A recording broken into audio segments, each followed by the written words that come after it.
본문은 사실 사도행전 10장 전체입니다. 사도행전 10장은 처음부터 끝까지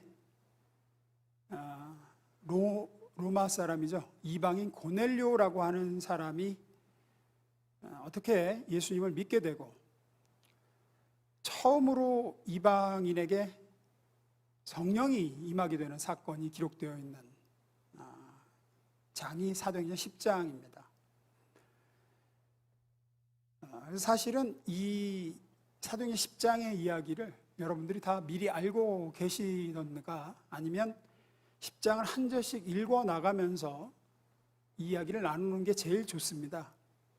근데 그러기에는 설교 시간이 제한되어 있다 보니까 어쩔 수 없이 제가 간략하게 이 10장 전체의 이야기를 좀 요약해서 먼저 설명을 드리는 걸로 설교를 시작하려고 합니다. 10장의 이야기를 이렇게 시작합니다. 가이사랴라는 이스라엘의 항구 도시가 있습니다. 거기에 로마 장교죠. 백부장. 당시에 100명의 로마 군사를 거느린 장교입니다. 성경에 자주 등장합니다. 지금은 100명의 부하를 거느린 장교면 중대장급이니까 그렇게 높다고 볼 수 없지만 이 당시에는 상당히 높은 지위입니다. 아마 가이사랴라는 도시의 치안이나 이런 거 모두 다 관장하고 있는 사람일 겁니다. 그 로마 장교 백부장인 고넬료라는 사람이 있습니다. 원래 이름으로 따지면 이제 코넬리우스죠. 코넬리우스. 로마 이름으로 코넬리우스. 근데 이 사람은 로마 사람이었지만 이방인이었지만 아마도 유대교에 입교했던 사람이었던 것 같습니다. 하나님을 알고 있고 구약의 여호와 하나님을 섬기던 사람이었던 것 같습니다. 그래서 이 고넬료가 기도하는 중에 천사의 계시를 받습니다. 천사가 나타나서 계시를 하는데 계시가 퍽이나 구체적입니다. 뭐라고 나타나느냐? 가서 욥바라는 도시에 사람을 보내서 베드로라는 사람을 찾아 불러와라. 그 사람이 너한테 생명의 길을, 구원의 길을 알려줄 거다. 그런데 심지어 베드로가 묵고 있는 집 위치까지 알려줍니다. 바닷가에 있는 어느 집, 거기에 베드로라는 사람이 있다. 그래서 그런 천사의 지시를 직통계시죠. 받고 사람을 보내서 베드로를 찾아갑니다. 이제 그렇게 천사의 지시를 받고 고넬료가 보낸 사람들이 베드로가 묵고 있는 집에 도착할 때쯤에 베드로는 역시 기도하던 중이었습니다. 그때 베드로에게도 하나님께서 보여주신 이상한 환상을 보게 됩니다. 환상이 뭐냐? 그 하늘에서 보자기, 커다란 보자기라고 하기도 무슨 양탄자, 카펫 같은 게 내려오는데 그 카펫 안에 쌓여져 있는 게 뭐냐? 그 율법에서 먹어서는 안 된다고 금지한 부정한 짐승들. 그 대표적인 게 돼지, 낙타, 토끼 이런 것들이거든요. 그 유대인들은 그런 그 짐승의 고기를 먹으면 안 되죠. 지금도 안 먹죠. 그래서 돼지, 낙타, 토끼, 사반 이런 것들이죠. 오소리 이런 거. 근데 그 안에 이제 그런 짐승들이 있는 거예요. 돼지고기 이런 게 있는 거예요. 그러면서 하늘로부터 내려오면서 소리가 있습니다. 잡아 먹어라. 베드로는 유대인으로서 어려서부터 자기가 지켜온 율법의 전통을 따라서 그럴 수 없다 그럽니다. 그럴 수 없습니다. 이런 부정한 고기는 제가 태어나서 지금까지 안 먹었습니다. 먹어본 적이 없습니다. 율법을 어길 수 없습니다. 라고 말씀드리자 다시 음성이 들리죠. 하나님께서 내가 깨끗하게 한 것을 네가 부정하다고 하지 말아라. 이게 3번 반복됩니다. 또 하늘에서 보자기가 내려오고 잡아 먹어라. 삼겹살 구워 먹어라. 그럴 수 없습니다. 내가 깨끗하다고 한 것을 네가 더럽다고 하지 말아라. 또 내려오고 또 3번 그래요. 베드로가 도대체 이 환상이 무슨 뜻인가 하고 있을 때에 고넬료가 보낸 사람이 막 도착을 하죠. 그때 또 성령께서 친히 베드로에게 또 말씀하십니다. 걱정하지 말고 저 사람들 따라가라. 내가 저들을 보냈다 하는 말씀을 주십니다. 그래서 가이사랴로 따라가서 고넬료의 집에 들어갔더니 고넬료가 이미 자기 종들, 일가 친척들 다 불러봤습니다. 야, 오늘 구원의 길을 알려주신다고 했다. 다 모여라. 그래서 모인 자리에서 베드로가 예수님에 관한 십자가와 부활의 복음의 말씀을 전하고, 그렇게 설교를 하는 중에 설교가 채 끝나지도 않았는데 듣고 있는 모든 그 자리에 있는 이방인들에게 오순절에 임했던 성령이 똑같이 그들에게도 임합니다. 그리고 그들이 다 성령으로 충만케 되는 것을 보게 됩니다. 그리고 베드로가 놀라서 저들에게 주저없이 침례를 주죠. 그것이 오늘 함께 제가 나누고자 한 사도행전 10장의 전체 대략적인 이야기입니다. 이 이방인 로마 사람 고넬료가 베드로를 통해 예수 그리스도의 복음을 듣고 믿게 되어 성령 받는 이야기, 이게 최초의 이방인에게 성령이 임한 사건이에요. 오늘은 이 이야기에서 다른 것으로 좀 초점을 맞춰서 은혜를 나눠보려고 합니다. 하나씩 좀 보겠습니다. 첫 번째 읽어봅니다. 시작. 우리가 성경에서 여러 가지 하나님께서 사람을 통해서 일하신 역사와 어떤 능력과 기적이나 이런 걸 볼 때 그 일어난 사건이나 현상만 보고 왜 하나님이 그런 일을 일으키셨는지, 왜 그런 역사를 하셨는지 그 하나님의 뜻과 의도와 목적을 보지 못하면 핵심을 놓치게 됩니다. 오늘 사도행전 10장의 이야기에서도 그렇습니다. 야, 역시 고넬료가 경건하게 기도를 하고 이렇게 평상시에 신앙생활을 열심히 했으니까 하나님이 천사를 보내서 특별히 알려 구원의 문을 이 사람에게만 여셨구나, 이런 식으로 접근을 한다든지, 베드로가 늘 준비된 자세로 있고 영성이 특별하니까 성령의 환상을 3번이나 보는구나, 역시 능력의 종이야, 뭐 안수도 안 했는데 설교만 해도 중간에 듣던 자들이 성령으로 충만을 받는구나, 이런 식으로 접근하는 게 바로 그런 식의 해석입니다. 이런 보이는 현상 이면에 하나님의 더 깊은 차원의 의도를 읽어야 돼요. 그럼 뭐냐 그게? 이 얘기에는 하나님의 의도가 있어요. 이렇게 일하신 바에는 뭐냐 이겁니다. 읽어봅니다. 시작.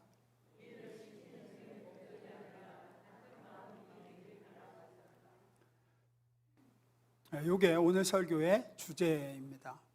하나님은 우리에게, 또 베드로에게 일을 시키는 게 목적이 아니셨고 하나님과 같은 마음이 되기를 바라셨다는 겁니다. 그게 오늘 사도행전 10장의 이 사건에 하나님이 일을 이렇게 하신 이유입니다. 그걸 어떻게 알 수 있느냐?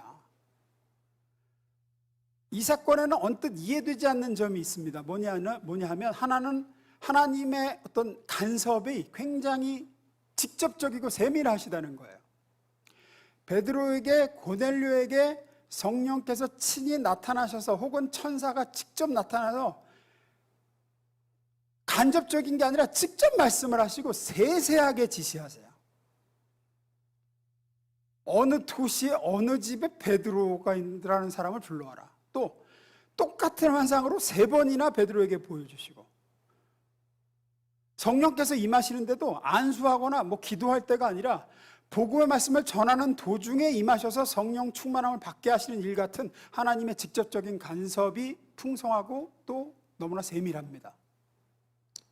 또 동시에 하나님께서 이렇게 직접 팔을 걷어붙이고 간섭하시고 이렇게 세세하게 개입을 하셔서 일을 하셨으면 인간이 할 일은 상대적으로 줄어들어야지 되는데, 인간이 할 일은 또 인간이 할 일대로 번거로운 일들이 다 지시됩니다. 천사를 보내서 어디 있는 베드로라는 사람 불러와라. 똑같은 수수께끼 같은 환상 3번 보여주시고 이게 뭔가 하고 생각할 때 사람이 오니까 내가 보낸 사람이 따라가라. 그래서 가서는 또 전해야 될 예수에 대한 복음을 다 전하게 하시고 다 전하지도 못했는데 성령이 임하고 또 침례는 또 침례대로 다 주어야 됩니다. 그러니까 처음부터 하나님께서 간섭하셔서 일을 하실 것이라고 하면 번거롭게 천사를 보내서 베드로를 오라고 하실 것 없이 베드로가 와서 하는 것보다 영광 중에 나타난 천사가 고넬료에게 직접 전하면 되잖아요. 그냥 예수에 대한 복음을. 그렇잖아요. 너 가서 베드로라는 사람 불러와라. 이렇게 할 게 아니라 천사가 나타나서 직접 예수님에 대한 복음을 고넬료에게 전해주면 되잖아. 그러면 고넬료가 믿기 더 수월하잖아요. 얼마나 쉽습니까, 그러면. 또 베드로한테도 내가 고넬료의 집에 너를 보내려고 한다. 가이사랴로 가라. 그러면은 간단 명료하게 얘기가 끝나잖아요.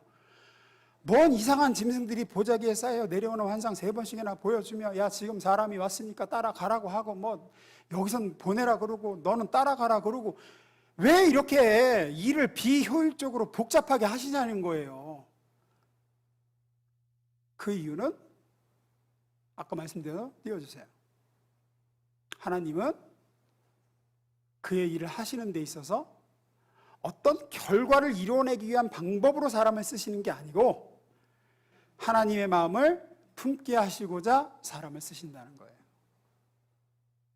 베드로를 통해서 고넬료와 그의 가족 일가 친척을 구원하고 회개시키는 그 결과를 이루어내는 도구로 베드로를 쓰는 게 목적이 아니라 1차 목적이 아니라 베드로가 이 일을 통해서 하나님의 마음이 뭔지 이방인도 구원하고자 온 세계 열방에 있는 사람도 예수 그리스도를 통한 하나님의 사랑을 알게 되고 그들도 죄사함과 구원을 받길 원하시는 하나님의 마음 그거를 품게 하시고자 일을 이렇게 하시는 거예요. 그것이 이 번거로움과 비효율이 등장하는 이유입니다. 환상을 보여주시고 베드로에게 여러 가지로 말씀하시고 고넬료에게도 여러 가지로 천사 등장시키시고 찾으러 보내고 거기까지 가라 하시고 결국은 하나님께서 양쪽 다 하신 것인데 그런데도 실제로 일은 또 인간이 하게 하시는 결국은 베드로가 거기까지 가야 되고 음성으로 복음을 전해야 되고 고넬료는 들어야 되고 침례 줘야 되고 침례 받아야 되고 하나님의 개입으로 말미암아 생략된 부분 하나도 없습니다. 하나님이 간섭하신 것으로 베드로가 고넬료 집까지 가는 것이 생략되거나 고넬료가 베드로를 불러서 들어야 되는 설교가 생략되지 않습니다. 이유는 하나님께서는 어떤 일을 이루시기 위해서 우리를 부르는 것이 아니라 우리가 하나님과 같은 마음이 되도록 하는 게 하나님의 목표라는 것을 분명히 보여주는 대목이기 때문에 그래요.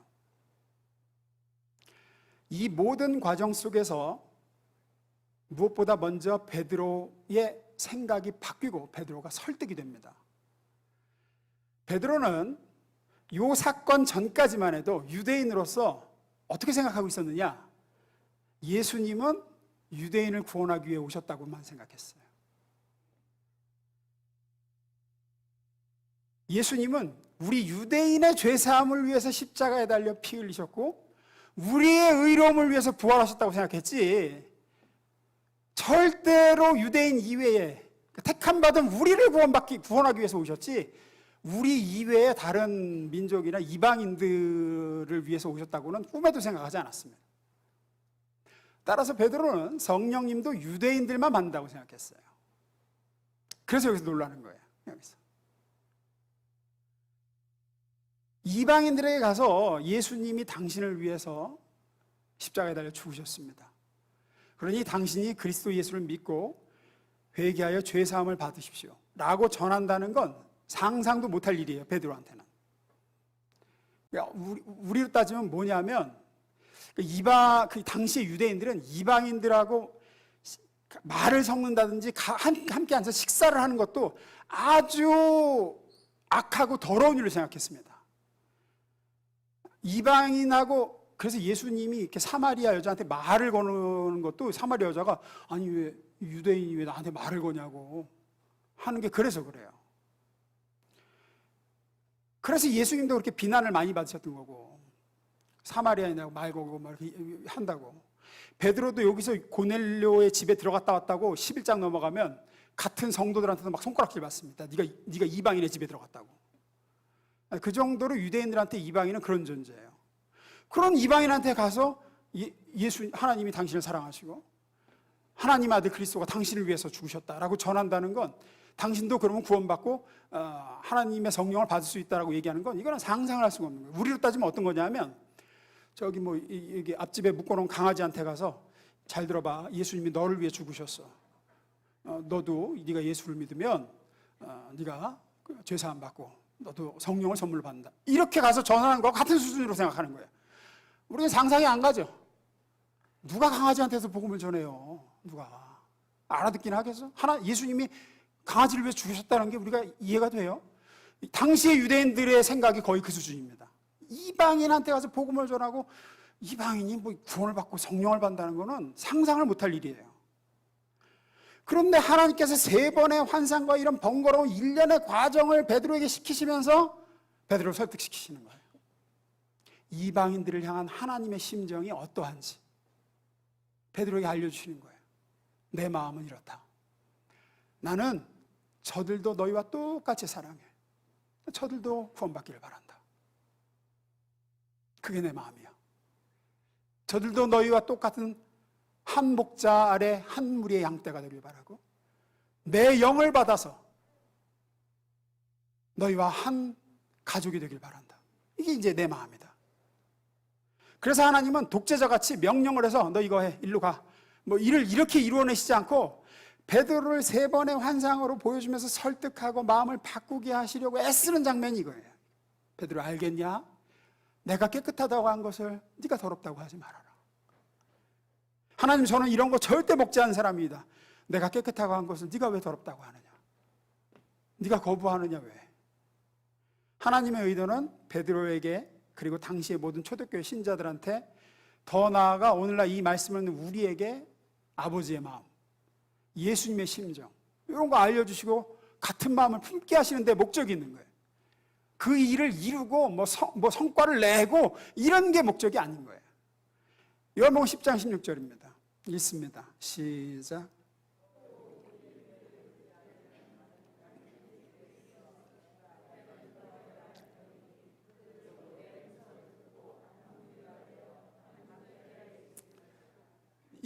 좀 띄워놓으세요. 아직. 이게 예수님의 마음이셨죠. 이게 하나님의 마음이고 구원의 길을 알지 못하여 죄 가운데 놓여있는 다른 양들, 세상의 모든 민족과 열방의 사람들이 예수 안에 있는 하나님의 사랑, 열려있는 구원의 문을, 길을 알기를 바라시는, 그리고 그들도 한 목자 아래 한 무리의 양떼가 되기를 바라시는 하나님의 마음, 이거를 이제 알기를 바라시는 거예요. 아, 하나님은 나뿐 아니라 저 사람도 나처럼 예수 믿고 한 성령 받아 구원에 이르기를 원하시는구나. 베드로가, 우리가 초대교회 모든 성도들이 이 마음을 품게 되는 것, 그게 하나님의 목표셨어요. 그래서 번거로워도 일을 이렇게 진행하시는 거예요. 구약성경 요나서에도 보면 비슷한 이야기가 나옵니다. 요나의 이야기를 대부분 아실 거라고 생각합니다. 그래서 그냥 짧게 얘기하고 넘어갈게요. 하나님께서 선지자 요나를 니느웨라는 성으로 보내십니다. 너 니느웨라는 큰 도성에 가서 회개하라고 전해라. 안 그러면 내가 그 도성을 멸망시켜 버리겠다고 가서 전해라. 당시 니느웨는 이스라엘의 적국인 아수르라는 나라의 수도였습니다. 요나는 적국 그 아수르의 수도인 니느웨가 회개하지 않고 그대로 있다가 하나님의 심판받고 멸망하길 바랬어요. 그래서 안 가려고 그러죠.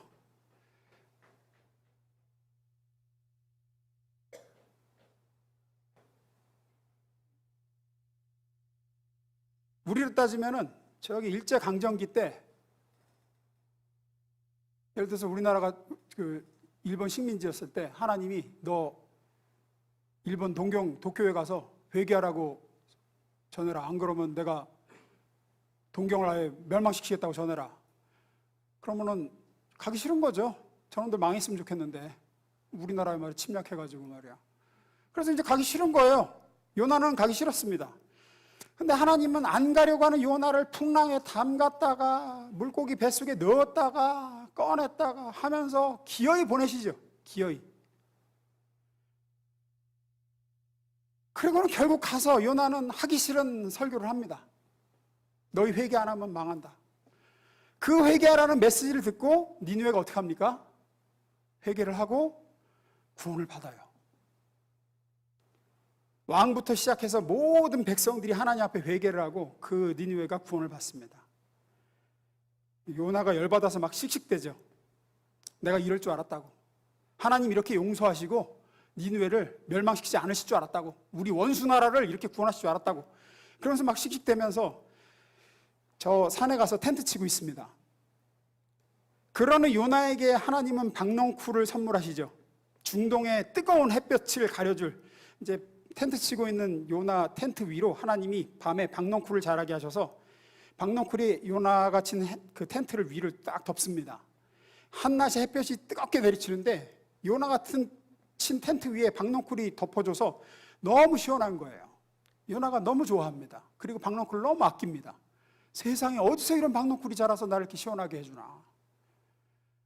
그런데 그 다음날 하나님은 또 벌레를 보내서 박넝쿨을 다 갉아먹게 하시고 박넝쿨이 시들어 죽게 만드시죠. 다음날은 햇볕이 더 세게 내리치고 박넝쿨은 시들어 없어져 버렸습니다. 요나가 너무 상심해서 하나님께 죽여달라 그러죠. 박넝쿨 없어지니까 차라리 절 죽여주십시오. 너무 괴롭습니다. 그때 하나님의 말씀이 임하죠. 요나서 4장 10절 11절입니다. 읽어봅니다. 시작.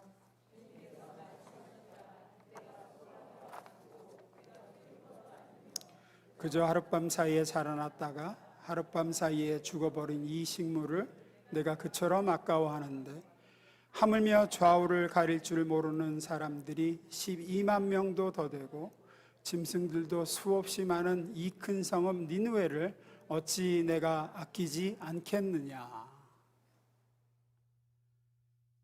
이게 요나서의 마지막 구절입니다. 이것도 같은 구도예요. 왜 이렇게 전능자 하나님께서 치사하고 구차할 정도로 한낱 인간 요나에게 매달리고 설득하고 또 설득하나? 안 가겠다고 그러면 다른 사람 보내면 되잖아요. 하나님께 선지자가 요나 하나만 있는 것도 아니고 그냥 이렇게 하고 저렇게 해서 어떻게든지 또 보내시고 니느웨를 구원하시는 게, 회개시켜서 안 멸망하시는 게 목적이면 사실은 요나서는 니느웨가 회개했다 그래서 멸망하기로 한 거를 하나님 취소하셨다 해서 요나서는 끝나야 돼요. 일이 이루어지는 게 목적이면. 근데 요나서는 거기서 안 끝납니다. 박넝쿨까지 동원해서 요나를 납득시키고 하나님의 심정을 설명하게 하는 데까지가 요나서 얘기가 계속 진행되죠. 그 이유가 뭡니까? 하나님의 목적은 요나에게 일을 시키는 데 있는 게 아니기 때문이에요. 하나님의 목적은 요나가 하나님의 마음을 알게 되는 게 목적이에요. 일이 목적이면 하나님은 천사를 보내든지 직접 가셔서 뭐 니느웨 임금 꿈속에 나타나셔서 너 회개 안 하면 이 나라 쑥대밭된다 이렇게 하시면 그냥 끝날 일이에요. 그 일을 굳이 요나에게 맡기시고 안 가려고 그러는 애를 그냥 물고기 뱃속에 넣었다가 꺼내서 회개시키고 또 보내고 그래갖고 그냥 뭐 니느웨가 회개했다고 삐져있는 애를 또 어르고 달래고 내 마음이 이래, 너 하룻밤 만에 네가 물 한 번 안 주고 자란 박넝쿨 없어졌다고 이렇게 상심하지. 저기는 12만 명이나 되는 사람이 있어. 어린애부터 시작해서 노인까지. 저기를 멸망시키면 내 마음이 어떻겠냐. 그게 내 마음이야. 이러면서 이렇게 번거롭게 하시는 이유가 뭐예요? 요나가 하나님의 마음을 알게 되기를 바라는 거지. 우리에게도 마찬가지입니다. 하나님이 우리에게 가정에서, 여러분의 직장에서, 교회에서 사명을 맡기시고 헌신하게 하시고 여러분 주변의 사람들을 붙이시고 하는 건 여러분을 통해서 뭔가를 이루어내고 성공시키고 무슨 천국의 벽돌을 쌓게 하는 게 목적이 아니에요. 그게 목적이면 하나님 전능자 혼자서 다 하실 수 있어요. 손가락 한번 튀기는 걸로 하나님은 다 하실 수 있어요. 하나님이 우리에게 그런 일을 맡기시고 여러분의 가정이나 직장이나 뭐 교회에서 이런저런 거를 하도록 하시는 이유는 우리같이 비효율적이고 우리같이 이렇게 순종도 안 하는 사람을 어떻게든지 하게 하시려는 이유는 그런 일을 하면서 내가 하나님의 마음을 알아가길 바라시는 거예요. 하나님의 마음을 아는 자녀가 되게요. 내 가족을 향한 하나님의 마음이 뭔지, 그 직장에 여러분을 보내신 하나님의 뜻이 뭔지, 이 교회에서 그 사역을 맡기신 이유가 뭔지, 그 영혼을 바라보는 하나님의 눈이 뭔지, 그거 잘 해내라, 이게 첫째가 아니라는 겁니다. 그게 성경에서 하나님이 사람을 들어 쓰시는 큰 이유 중에 하나예요. 두 번째로 넘어갑니다. 읽어봅니다. 시작.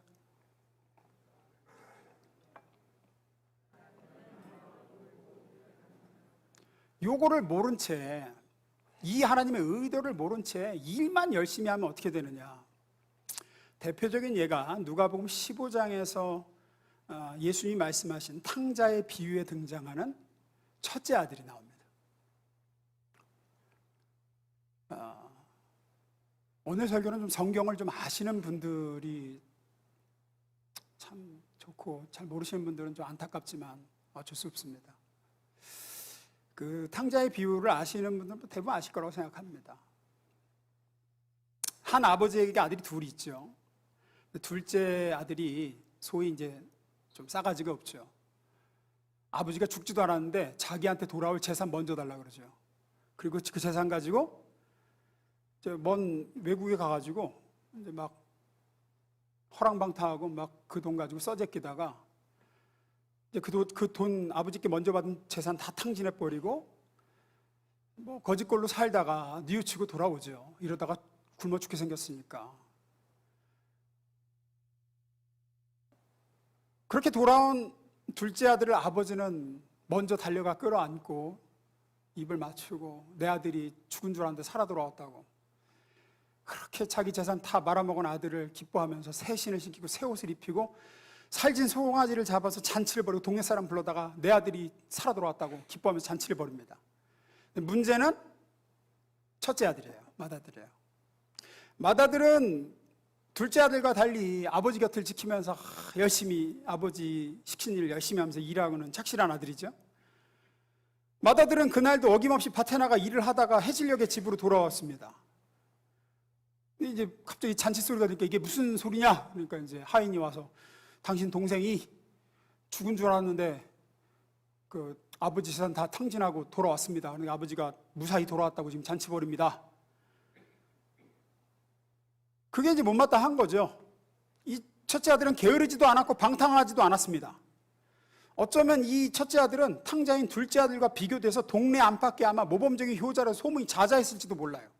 아유, 저 집은 둘째 아들은 배렸는데 첫째는 애가 진국이고 아주 효자고 착실하고. 누가복음 15장 29절에 본인도 그렇게 얘기하죠.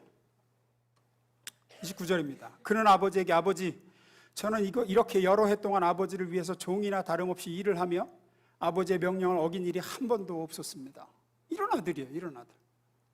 이런 아들. 여러 해 동안 아버지를 위해서 이렇게 한 번도 어긴 적이 없는. 좀 띄워놓으세요. 이 첫째 아들은 자기 말처럼 여러 해를 아버지를 섬겨 아버지가 명한 건 어김이 없던 아들입니다. 그런데도 여기 말을 잘 보세요. 이 아들이 하는 말을. 이 아들의 이야기, 첫째 아들의 이야기는 이 맏아들이 얼마나 비천하고 참 가련한 사람인지를 보여줘요. 이 첫째 아들은 하나도 행복하지 않습니다. 이 사람의 삶에서 기쁨은 짧았고 분노는 깁니다. 의무감이 기쁨을 질식시켜버립니다. 명을 어기지 않고 아버지를 섬겼다는 그의 말에서는 자부심 대신 섭섭함이 느껴져요. 자기 말로 스스로 그래요. 종이나 다름없이 일을 했대요. 아버지가 원한 바가 아니에요. 세로 흘러갈수록 분노가 쌓여갑니다. 결국 집 나가 생사도 알 수 없던 동생이 돌아온 그 기쁜 날, 이 첫째 아들은 아버지의 기쁨에 동참할 수가 없었습니다. 왜죠? 아버지의 마음을 모르기 때문이에요. 아버지의 심정을 전혀 모르고 아버지의 마음을 알지 못한 채 일만 추구라 했기 때문입니다. 열심으로 일만 했어요. 우리가 하나님을 섬기고 살아가는 것이 겉으로 볼 때 아무 문제가 없는 것 같지만 여러분 속에 아무런 기쁨이 없고, 예배를 드리고 헌금을 하고 신앙생활을 해나가는데 의무감만 있지 기쁨도 없고 더불어 섭섭함, 하나님을 향한 서운함만 쌓여간다 그러면 여러분은 지금 뭔가 잘못 가고 있는 겁니다. 거기에는 딱 한 가지 이유가 있어요. 뭐냐? 하나님 아버지의 마음을 모른 채 일을 한다는 겁니다. 그러면 행복하지 않습니다. 아무리 신앙이 좋아 보여도, 아무리 주변 사람들이 믿음 좋다고 인정을 하고 박수를 쳐주고 아우 저분 참 믿음 좋아, 여기 있는 첫째 아들처럼 아마 동네 사람들 다 칭찬했을 거예요. 아우 저 둘째 아들하고 달라, 착실해. 본인은 행복하지 않아. 아버지한테 서운해. 여기 첫째 아들이 가진 문제가 뭡니까? 아버지의 마음을 모른다니까요. 열심은 있는데 아버지의 마음이 뭔지를 몰라요. 그 결과 어떻게 되느냐? 일종의 마음속에 장부를 쓰게 돼요. 그러면 내가 이만큼 아버지의 명을 어김이 없이 여러 해 동안 순종을 했는데 그러면 아버지는 내게 이 정도의 보상은 해주셔야 되는 거 아닙니까? 하는 계산적인 태도가 맏아들의 말에서 묻어나죠. 그 많은 세월을 그렇게 살아오는 겁니까? 살아오는 겁니다. 자기가 아버지에게 한 것은 명을 어김없는 순종이었는데 아버지는 자기와 친구들이 즐기도록 값싼 염소새끼 한 마리도 잡아 잔치를 열어준 적이 없다고 말합니다. 장부를 쓰는 거죠. 29절 30절입니다. 읽습니다. 시작.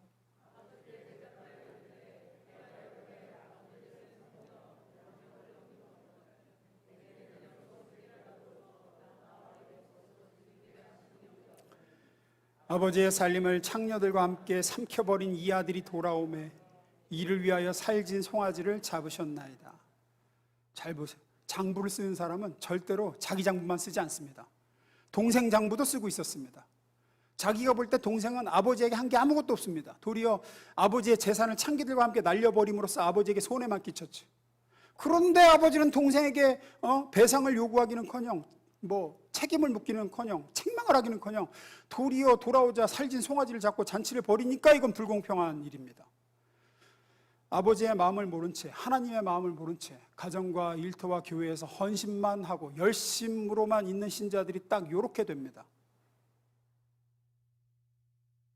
그들은 스스로가 하나님을 위해서 자기는 뭔가를 어느 정도 해왔다고 여기는 경향이 있습니다.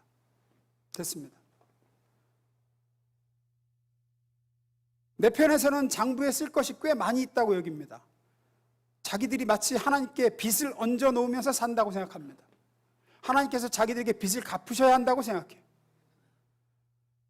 그러면서 자기들은 자기 공로에 대한 보상을 하나님께 기대합니다. 기도하고 봉사하고 헌금 드리고 예배에 나오고 하는 것이 하나님의 은혜를, 사랑을 더욱 누리기 위한 방편이 아니라 공로로 장부에 기록이 됩니다. 그리고 다른 사람들이 한 것도 기록해요. 저 사람이 요만큼밖에 안 했어요. 나는 이만큼 했고. 그런 계산적 관계 속에서 하나님을 섬기는 사람들의 마음에는 이제 억울함, 서운함, 섭섭함 같은 감정들이 세월과 함께 겹겹이 쌓여갑니다. 감사가 설 자리가 없어요. 언제나 믿지는 장사입니다. 왜냐하면 하나님께서 내게 뭐라도 주시는 것이 있으면 그건 은혜라기보다는 하나님께서 당연히 갚아야 할 빚을 갚는 것일 뿐이기 때문에. 근데 또 놀라운 것은 이런 사람들은, 이 아들은 아버지의 집을 떠나지는 않아. 근데 아버지의 집을 떠나지 않는 이 맏아들의 마음을 채우는 게 기쁨이나 은혜가 아니라 오직 의무감입니다. 그것도 최소한의 의무감. 남아있는 기대가 있다면 언젠간 아버지가 자기에게 빚을 갚아주실지도 모른다는 비신앙적이고 합당하지도 않은 생각입니다. 이렇게 하나님 마음을 모른 채 일하고 아버지의 마음과 상관없는 열심은 절대로 하나님 아버지의 은혜와 선하심을 경험하지 못합니다. 결코 아버지의 기쁨과 행복에 동참하지 못하게 됩니다. 불행한 신앙생활을 하게 됩니다. 쓰디쓴 의무감만 남게 됩니다. 그래서 주님은 우리가 일을 잘하고 못하고 보다, 우리가 뭘 해서 결과물을 만들어내고 아버지께 가져오고 하는 것보다 그 일을 통해서 하나님의 마음을 알기를 바라세요. 호세아서 6장 6절엔 그래서 이렇게 말씀하시죠. 읽습니다. 시작.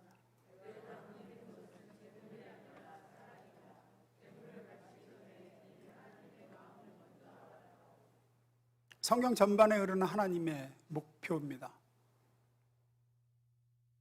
나는 너한테 일을 시키려는 게 아니야. 일을 하려고 그랬으면 내가 혼자 하는 게 훨씬 나아. 내가 너한테 그 일을 하자 그러는 건 그 일을 하면서 내 마음이 뭔지, 저 영혼을 네가 맡아달라고 하는 거는 그 영혼을 내가 직접 맡으면 너보다 훨씬 더 낫겠지. 좀 띄워놓으세요.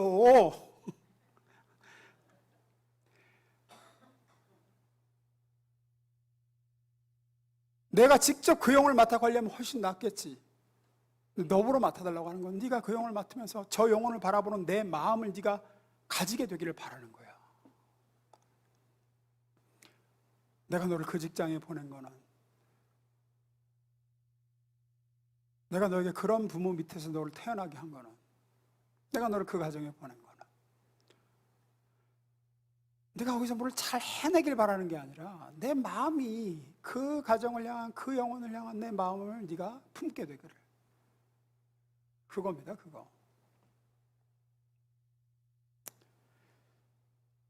저는 한때 유능한 목회자가 되는 게 하나님을 기쁘시게 해드리는 거라고 생각한 적이 있었어요. 내가 유능한 목회자가 되는 게, 내가 잘해서 이 가는 교회를 성장시키면 그게 하나님을 기쁘시게 해드리는 거라고 생각했어요. 그게 하나님의 뜻일 거라고 생각했어요. 근데 그게 아닌 걸 알았어요. 제가. 만약에 그게 하나님의 목적이면, 그게 하나님의 목표셨으면 하나님은 저를 이 교회 목사로 세우시지 않으셨을 거예요. 저보다 훨씬 더 잘할 사람이 하나님께는 널리고 널렸기 때문에. 그리고 제일 좋은 건 하나님이 직접 하시는 거예요. 하나님의 목표는 제가 하나님의 마음을 아는 목사가 되는 거였어요. 그게 하나님의 목적이에요. 그게 하나님의 첫째 목적이에요. 일이 되고 안 되고는 둘째예요. 그건 두 번째예요, 정말. 여러분도 마찬가지입니다. 가정이나 직장이나 교회에서 여러분에게 주어진 사명과 헌신의 자리에서 뭔가를 잘하고 못하고 거기서 뭘 이루고 못 이루고는 우선순위에서 하나님께는 저 다음이에요. 그건 하나님은 얼마든지 하실 수 있는 일들이에요. 하나님의 목적은 여러분입니다. 여러분.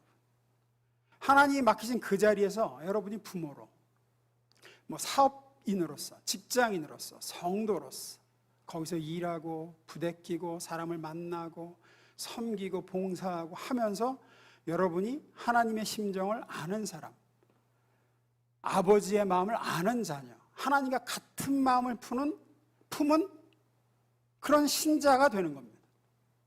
제가 2주 전에도 말씀드렸듯이 전능자 하나님은 혼자서 일하시는 게 일의 결실과 효율만 놓고 보면 훨씬 수월하고 열매도 많고 일을 그르칠 일이 없어요. 천사들 데리고 일하시는 게 훨씬 나아요. 하지만 하나님은 그렇게 일을 시키고 뭘 성취하는 게 목적이 아니라 하나님의 심정을 자녀인 우리가 알게 되고 품게 되어 아버지의 마음을 아는 자녀들로 세우는 데 목적이 있어요. 그걸 위해 우리에게 일을 맡기십니다. 오늘 나는 고넬료의 집에 가서 복음을 전하고 이방인에게 성령이 임하는 것을 보게 된 이 사건을 통해서 베드로는 하나님의 마음을 알게 됩니다. 하나님의 마음이 이거구나. 우리가 개처럼 여겼던 이방인들은 하나님에게도 우리와 똑같은 사랑하는 하나님의 자녀구나. 그래서 다음 장인 11장에 가면 이제 예루살렘에 돌아가서 교회에 보고를 합니다. 모든 경과를, 자기가 어떻게 환상을 받고 어떻게 고넬료의 집에 갔고 이방인들에게 어떻게 성령이 임했는지, 복음을 전할 때 어떻게 그들에게 우리와 똑같은 오순절이 났던 역사가 그들에게 일어났는지 모든 경과를 일종의 간증을 해요. 간증을 듣고 있던 사도들과 유대인 신자들, 처음에는 베드로가 교회에 들어오자마자 너 이방인의 집에 가서 같이 먹었다며 막 삿대질하고 난리치던 사람들이 그 간증을, 베드로의 간증을 듣면서 그들에게도 하나님의 마음이 전해집니다. 우리가 잘못 생각했구나. 아버지의 마음이 이거구나. 그리고 고백하죠. 사도행전 11장 18절입니다. 제가 읽습니다. 그들은 베드로가 전한 말을 듣더니 잠잠해졌다. 그 의미가 마음 깊이 스며들자 하나님을 찬양하기 시작했다. 이 일이 정말 일어났다. 하나님께서 다른 나라들로 돌파에 들어가셔서 그들의 마음을 열어 생명을 주셨다. 그들도 하나님의 마음을 알게 됩니다. 그리고 고백하고 찬양합니다. 이게 진짜 하나님의 의도이고 목적이었어요. 그래서 일을 이렇게 복잡하게 진행하시면서 이렇게 하신 거예요. 하나님의 마음을 알게 되는 거, 그 하나님의 마음에 동참하고 하나님의 마음을 알고 같이 기뻐하는 거, 하나님께는 일이 중요한 게 아닙니다. 일을 시키는 게 목적이 아니라 우리가 목적입니다. 우리도 그렇게 일하십니다. 우리에게 주어지는 하루하루들, 만나는 사람들, 사건들, 우리에게 맡기시는 일들, 가정과 생업과 교회에서 그 모든 것들을 통해 하나님은 우리에게 하나님 나라 벽돌을 쌓게 하시려고 그렇게 맡기시는 게 아닙니다. 그게 목표시면 다시 말씀드리지만 하나님은 손가락 한번 튕기시는 걸 다 합니다. 하나님은 그 속에서 우리가 하나님 마음을 알게 되길 바라십니다. 지극히 작은 섬김과 사소한 일들을 하시면서 사람을 만나시면서 그 모든 사건과 만남 속에서 그 모든 선신의 영역들 속에서 하나님 아버지의 마음을 저와 여러분들이 더 알아가기를 주의 이름으로 축원합니다. 기도하겠습니다.